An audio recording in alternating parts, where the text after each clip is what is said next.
Welcome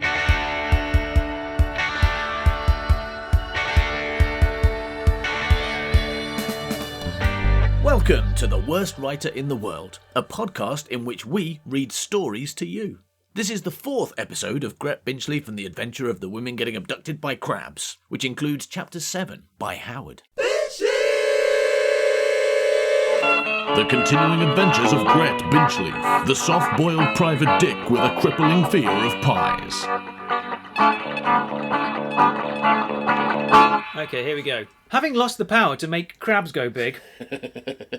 Having lost the power to make crabs go big due to the world's over-reliance on science, Inuku, the god of making crabs go big, plots to destroy all technology and thus regain the power of making crabs go big via a cunning and in no way convoluted plan. I'm glad you thought that about the plan. Yeah, right? yeah, Because it was cunning and not at all convoluted, wasn't it? The plan, which spans over 5 millennia, requires Inuku to gather 5 very special ingredients together for a magic spell. The collection of these 4 ingredients makes some kind of sense of the events of the previous 5 chapters. The 5th ingredient is a fucking magic genie, with the power to grant any wish, presumably including that of destroying all technology and making crabs go big, negating the point of the previous 4 ingredients and making nonsense of any sense that just got made. Yeah, although I would like to point out that on many occasions it's been stated that Inuku is an idiot. No, that's fine. Therefore, that is okay. Yeah, that's fine, that's fine. I did have a section where I compared you to J.K. Rowling here. Because I am that good. Yeah. I took it out. I didn't want to fuel your ego. Thanks. Furthermore, you can't throw a genie into the mix and expect no ramifications.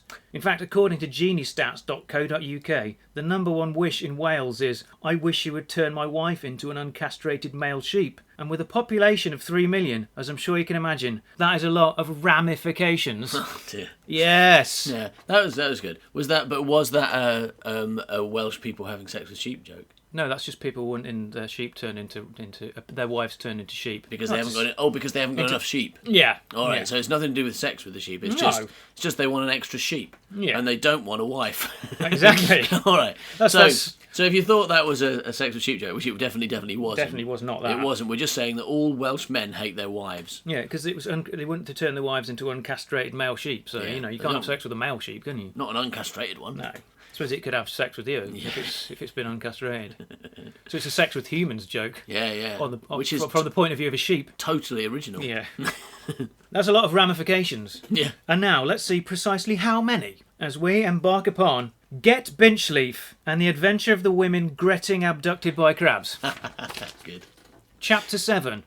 No Regrets. At this very moment, Binchleaf is doing exactly what I planned for him to do. I can't remember this voice at all. He is foolishly opening the Hades sarcophagus and has no idea of the crabtastic future he is about to unleash. So, fella, what you are saying is that the final ingredient is being all released now and shit? Yes! And it has the power to grant all wishes and shit? Exactly! And you're here not with the genie, and Binchleaf is there with the genie? Inuku caught a loop of string which he had thrown out of a trapeze around his throw hand. In other words, Inuku did a suicide. Oh, crabs!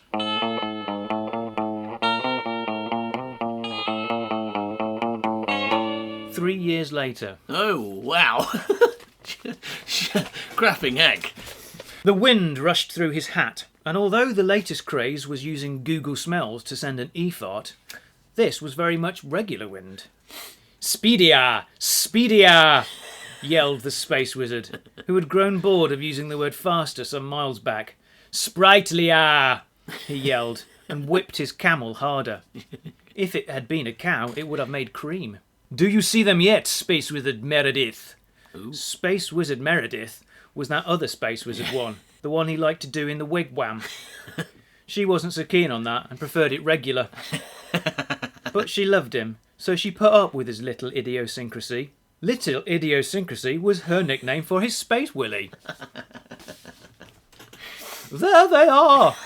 yelled Space Wizard Meredith, yes. Who was riding behind him, her space boobs pressing against his space back, giving him a right space wizard on. Well, what are they on again? I forgot what they were on. Boobs. No, what are they riding on? They're riding They're riding on a camel. on a camel through... Well, find out. Was it a flying camel or not? It is actually a flying camel, yeah. Because I had a feeling they were flying, but then you said a camel, I was just I haven't said flying, you've assumed that, and you've assumed correctly. Oh, that's, okay. that's the twist that's about to occur. Sorry. It's not a twist, actually. Okay, well, I when can you delete set up the this idea bit. of flying camels. All right, so it's not a frying... What are you saying? Frying. It's It's not a frying camel. What am I talking about? Frying camel. I'm an idiot. Well, let's find out what it is, Howard. Where the fuck? Down there, look! There you go, now you know it's a flying camel. She pointed down to the vast sandy plains below. About a mile below, a flock of crabs was going sideways and shit. Good. And look, from the west! From the west, a swarm of rats was heading in the same direction as the crabs, but forwards and not shit, because when you go forwards you can see where you're going. They seem to be chasing someone. There he is! After him! Fleetia! The space wizard whipped harder, and the camel flapped its wings harder, and then crapped out some whipped water on an unsuspecting Cherokee Indian. Right, okay. There you go. It's already making no sense, right? That's not a reference to something that I should be getting, then. It's just What? that he's just crapped out water on a Cherokee Indian, is that? No, that's just the introduction of a Cherokee Indian who's unsuspecting. Yeah. Okay. Who's down there on the sandy plains. Yeah. Approximately an hour ago, below, way below, distant squeaks ran through the dank and dark like lumpy trumps on their way out to the bowl. I mean, excellent visual, that's really conjured up a picture in my mind, that sentence. Unfortunately, it's a horrible picture. Yeah. Over these past 3 years, in her official capacity as Queen of the Rats, Susan Cheesenabag had fed a lot of rats a lot of cheese from her bag. It'd been lucky she had all that cheese in her bag, and that it hadn't just been a weird name she'd been given to hide her true surname of Smythe for fear of crabduction. The cheese had proved instrumental in winning the favour of the rats and not having them eat her sheet off instead. Also, during this time, she'd come to an amazing personal discovery. Even though she'd known him for less than an hour, she, Susan Cheesenabag, missed Get Binchleaf. Is his name actually Get Binchleaf now? Yeah. You didn't say why, did you? You just... You might find out later. Okay, that's all right. I'm just checking I haven't missed No, you've something. not missed anything. It's just that the main character's name has been changed. Yes. Okay, fine. Yeah, go on. We'll change it back. Yeah, I don't want it to stay like that. He had come into her life so mysteriously, just like an unexpected item in the bagging area. And then, like that, he was gone again. Just like an unexpected item in the bagging area that isn't really there. I.e. 99% of unexpected items in the bagging area. Seriously, there's never fucking anything there. But then, reflected Susan, what is more unexpected than something that isn't there being there? I mean, if you were a computerised checkout till, you'd probably be surprised too if you looked in your bagging area and found a non-existent sausage. Yeah. "Ma'am, urgent news!" squeaked General Squealer, waking her from her thoughts. Squealer was a fierce-looking rat. A large chunk of his head was missing, torn away during a collision with a boat's oar. Some called it a nasty scar. He called it a rodent. Good. Thank you. Yep, good one. There we go, reaching. "What is it, General Squealer?" "Good news, ma'am. We finally have a fix on Jeannie."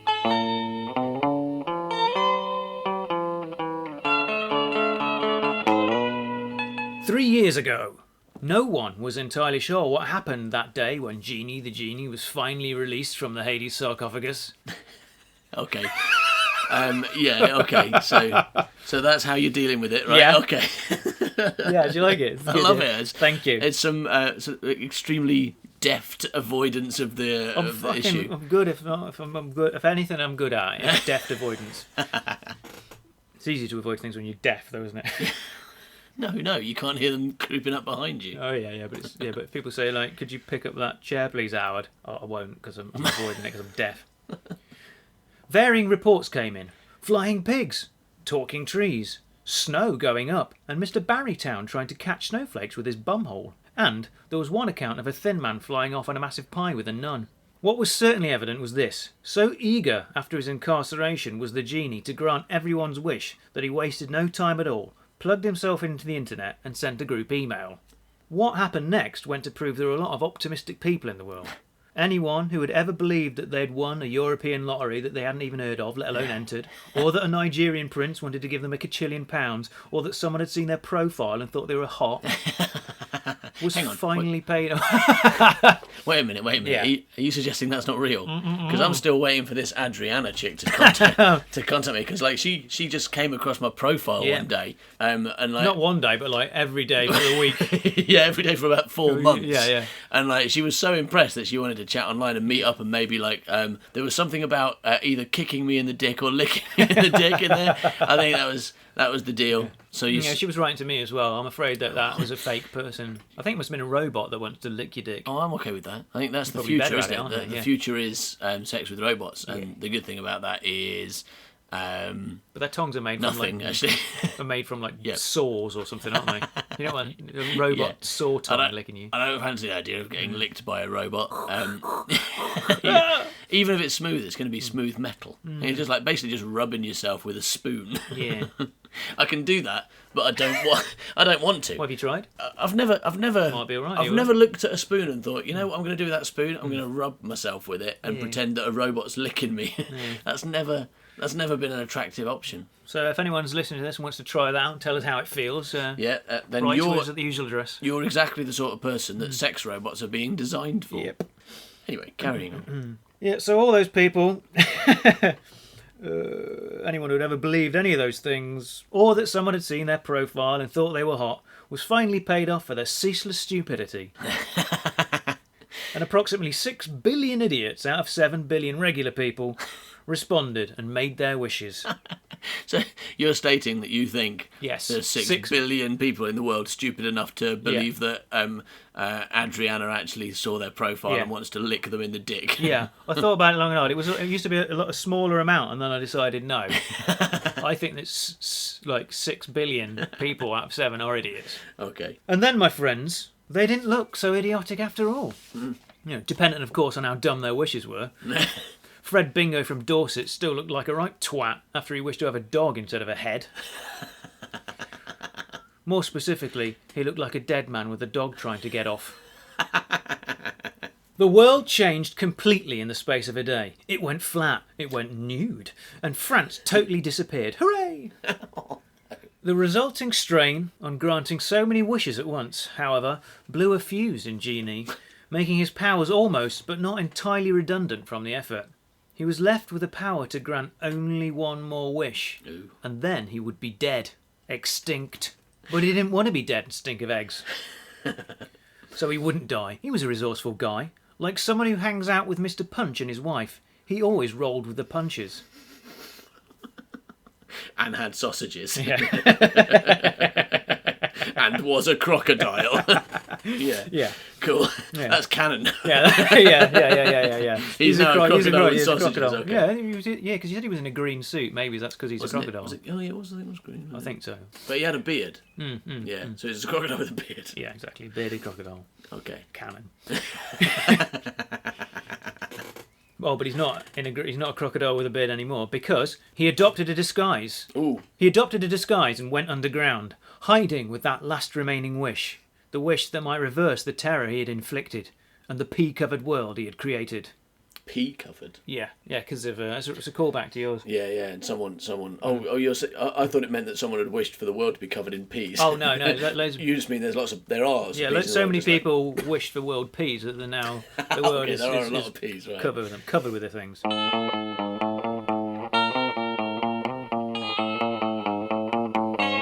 3 years later again. Oh God. All right, but we just went back and then we're back to yeah. That was just a kind of like, you know, flash now. A flash now. That was a flash now.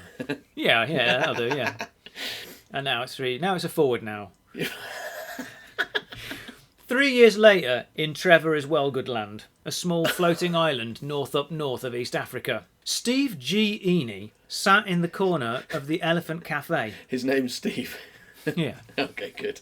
There's not enough of them. No.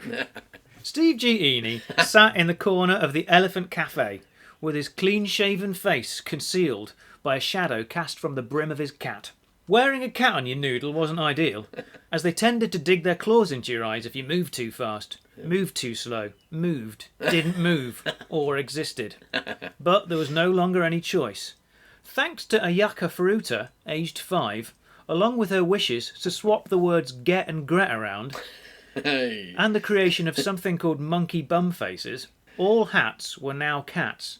And if Steve Eney wanted to keep his face concealed, this was the only option. Bit of a weird wish, that, isn't it? I wish that the words gret and get had been swapped around, especially for a 5-year-old to make. I mean, I can just about get on. I can imagine they're swapping cats with hats. You can see a 5-year-old thinking of that. Yeah. I mean, really, that does that very much seems like the idea of a 5-year-old to me. And what was the other one? The third one?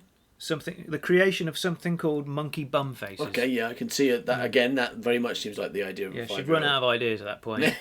Monkey bum faces. Yeah. Yeah. But the Gret and Get thing, that's a bit more surprising. But maybe she's got an uncle, Gret, who she hates. Yeah, there's probably a reason that we're not privy to. yeah, I expect so. It did little to make him appear inconspicuous, however, as he had a fucking great cat on his head. People were beginning to notice him. So, like a baker trapped in a ball of dough, he needed to break free. I ought to be ready with video for some of your reactions to your own idea, to your own lines, because I think there's usually one where your reaction makes me laugh. Either you look like really painfully embarrassed at what you've written, or really, really proud like you do now. I know. He slid out of the elephant's trunk, did a forward roll in his poncho, he always rolled in his poncho, and narrowly avoided being trodden on by the Elephant Cafe's massive feet. What kind of person wishes their cafe is a fucking elephant? Is something he didn't think, because he knew the answer. Yeah. How did he? Well, surprise, surprise, Steve G. Eney was secretly Genie the Genie. I'm a fucking genie! He barked to no one in particular. Catchphrase. And entirely at odds with his attempts to hide. One of the lesser-known side effects of being a genie is, of course, Tourette's. Then, before anyone could rub him, he leapt into a teleportation booth, dialed a random number and disappeared. Elsewhere, almost immediately. Changing scene. Yeah, I got that from elsewhere almost immediately. Good, okay. You didn't have to. I mean, the word elsewhere right. very much sums that up. Winning. A beeping sound beeped, and an orange light winked orange and not orange. Chen Ko clacked the pincers of his claws together excitedly at this development, and scuttled quickly from the computer control room to inform his glorious leader. As he hurried along the marble corridor, he passed other crabs going in the opposite direction, never knowing, of course, who it was until they were face to face, and then, as quickly as they had made eye contact, they were gone again. This made it far easier to ignore crabs if you didn't like crabs, and saved both parties from that long, awkward forwards movement, pretending to be interested in the floor and not to have seen one another coming. The walk that front scuttlers were forever doomed to endure. Being a crab, no nodding or smiling was necessary, and no chit-chat about the tide. It was for this very reason, in fact, the crab's naturally insular and guarded nature, that they had invented sidewards. You've really explored what it's like to be a crab here, haven't you? You've really got into the mind of a crab and focused very much on the fact that they walk sideways and nothing else. Yeah. That's it, that's their character. Yeah, okay. Before crabs, there was no sidewards, only backwards and forwards. And sideways, of course, but that was stupid and not all the same. It was spelt different for a start. Chen Ko reached a large decorative door and scuttled under it and into the throne room. Inuku looked down on the pointless small crab. "What is it?" he asked grumpily, and did a yo-yo go down and wobble around and fail to come up again move. Chen Ko clacked his pincers together in a sporadic and seemingly random manner, but which was actually Morse crab for Genie just used teleporter. Inuku shot out of his throne and almost swallowed his chuddy.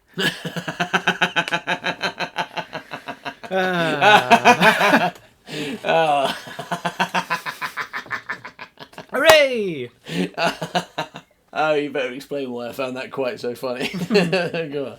Yeah. Or shall I go for it? Yeah, do it. All right. So was it last week? It was a couple of weeks ago. A couple of weeks ago, Howard told me that he'd written down the word chuddy on his phone because he remembered that where we come from, which is called Coville in Leicestershire, they used to say, and may still say, because we don't live there anymore, we try and avoid visiting. Yeah.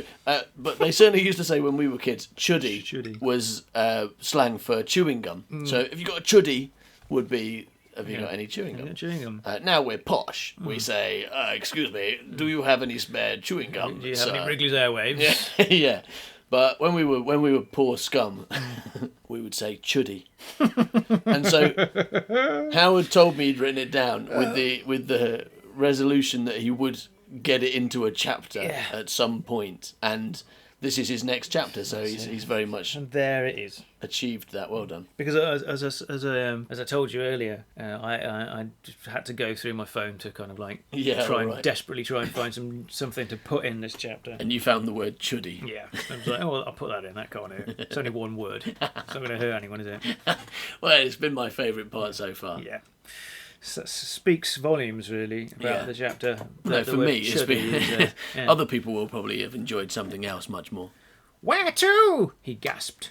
Clack, clack, clackety clack. Croydon.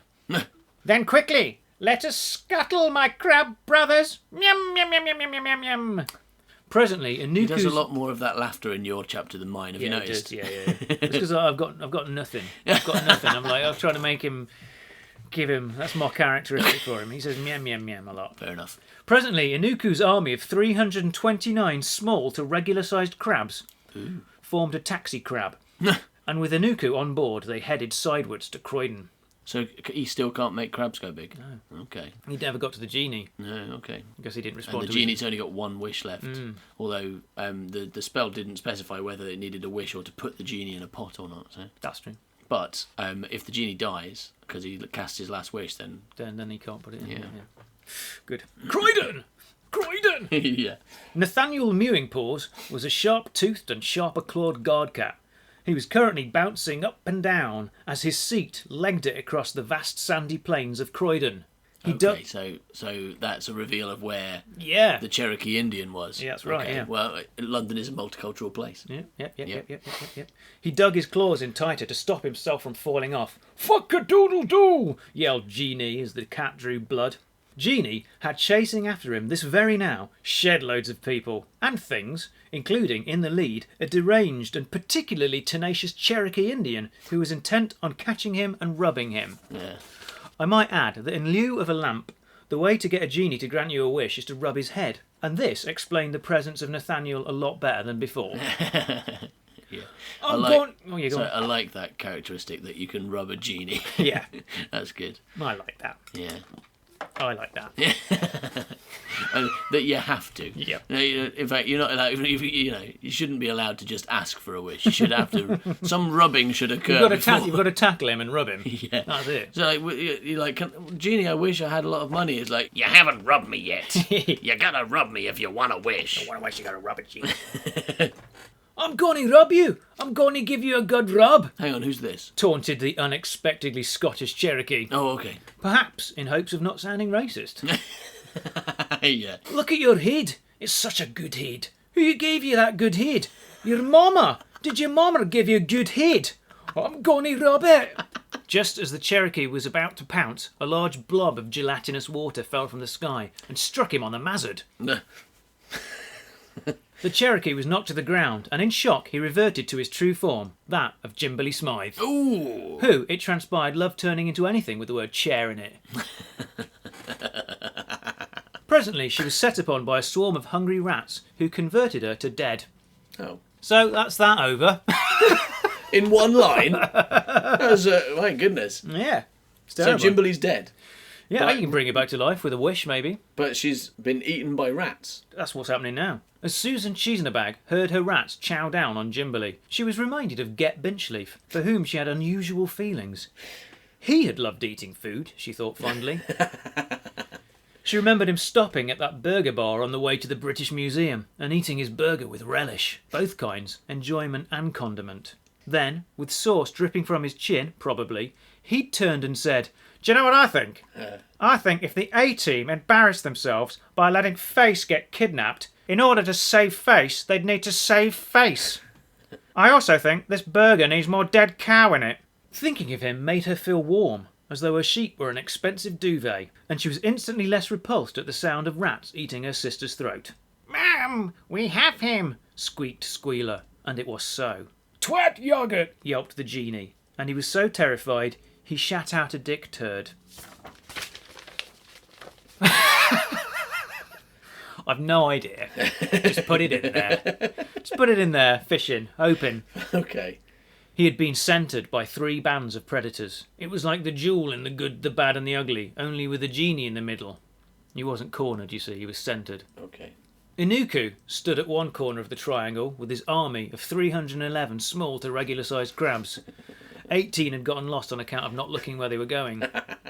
The Rat Queen and her army of 1,000 rats stood at the second corner of the triangle. And the Space Wizard and Meredith were sat astride the winged dromedary at the third corner of the triangle. Genie looked to the fourth corner in hopes of escape, but geometry denied him. He was trapped, like a rat, only not like a rat because being a rat right now would have put him on the best side. He was trapped like a genie in a bottle, only there was not a bottle. He was trapped like a genie in an ottle. "The wish is mine!" demanded Inuku. "My crabs will go big if it's the last thing they do! Meow, meow, meow, meow, meow." "No, Inuku. The wish is mine. I shall use it to cancel all the previous wishes," Well, hang on. retorted the Space Wizard, his accent slipping and betraying his French roots and main secret desire to bring France back. Ah, good. "No, the wish is mine," yelled Susan, cheese in the bag. "What do you want it for?" "What do you want it for?" "Not telling," she replied, her sheet turning a little red with embarrassment. Or maybe she had a nosebleed and didn't tell. "First one to rub the genie wins," she said. Then, "Charge!" And they all charged. What is Susan Cheesenabag's secret reason? Is it bumming?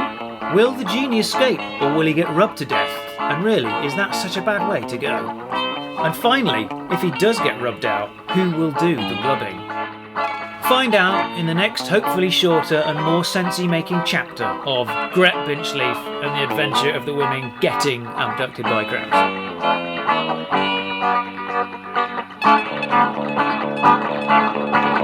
Thank you for listening to Gret Binchleaf and the Adventure of the Women Getting Abducted by Crabs on The Worst Writer in the World. How much did you enjoy that one, Howard? Well, you know how a crab is small, usually, but you know how big a crab can be. It can go big, yeah.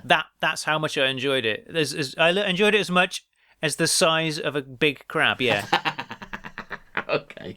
But wouldn't you like even more Gret Binchleaf? Well, yeah, I mean, I am a big crab now, so I've got a lot of room. Is that what I just said? I don't know. Let's just imagine I am. Let's go. I'm a fucking huge crab, and I've got a lot of room for Gret Binchleaf in my life. So yes, please. How can I have more Gret Binchleaf in my crab life? People may remember in the last episode that I mentioned if you sign up to our secret gang at patreon.com/manbycow for only $2, you can immediately download The Adventure of the People Turning into Books. But what I didn't mention is that you can also, for that same $2, no extra money, you can also get another much, much longer, ridiculously long book, in fact, called Gret Binchleaf and the Adventure of the Glow-in-the-Dark Chickens. Oh, what? For $2? Yeah, which is book 3. You get both of them and more. I mean, that's just the beginning of what you get for $2. Wow. It's incredible how much you get for that tiny, tiny payment of just $2. Wow. Immediately to download or stream right now. Just the idea of it's making me go even bigger.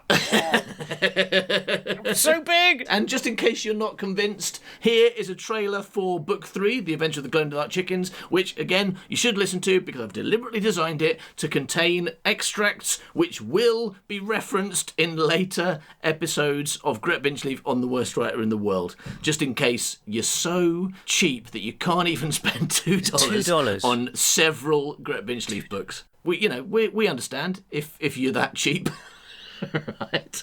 And so we don't want you to miss out on the callbacks. Wow. Anyway, here's the trailer. If you're enjoying this Gret Binchleaf adventure, there are many more exclusively available from patreon.com/manbycow. Gret Binchleaf, the irresistible man muffin and world's greatest detective. According to the May 1986 edition of Brillo Dillo Detective magazine. There are already 7 books and many short stories available, and we're writing more all the time. Hello, this is Gret Binchleaf, unstoppable sex smorgasbord and world's greatest detective. Yes, I can prove it. I've got the magazine cover on my office wall. Gret smiled at the framed cover of Brillo Dillo Detective magazine, his proudest possession, and despite its age, it still looked as bright and colourful as the day he'd drawn it. Probably because he'd used such expensive crayons. For just $2, you can immediately download or stream Gret Binchleaf and the Adventure of the Glow-in-the-Dark Chickens, starring Henrietta and Dagenham the Tree Pig. My name is Dagenham. How nice of you to be interested, he said, apparently not caring what Henrietta's name was. This made Henrietta feel a little cheesed off, but she knew it would be wrong to show it, so she did her best to appear cheesed on. A 12-chapter story in which Gret travels to the magical land of Underspace. Underspace? Yes, you've heard of outer space, of course. Yes, that's where aliens come from. My teacher, Mr. Pillock, says that sometimes aliens land their spaceships on Earth to stock up on crisps and toilet paper. And crispy toilet paper, which aliens use because they have crispy bumholes that bum crisps come out of. Sign up for $2 and get immediate access to this and other Gret Binchleaf stories, as well as all episodes of Man by Cow and much, much more. I'll tell you what I think, said Gret. I think if you give a man a chip, you feed him for a day. If you teach a man to chip, you feed him for a lifetime. Gret Binchleaf and the Adventure of the Glow-in-the-Dark Chickens. Available now from patreon.com/Man by Cow.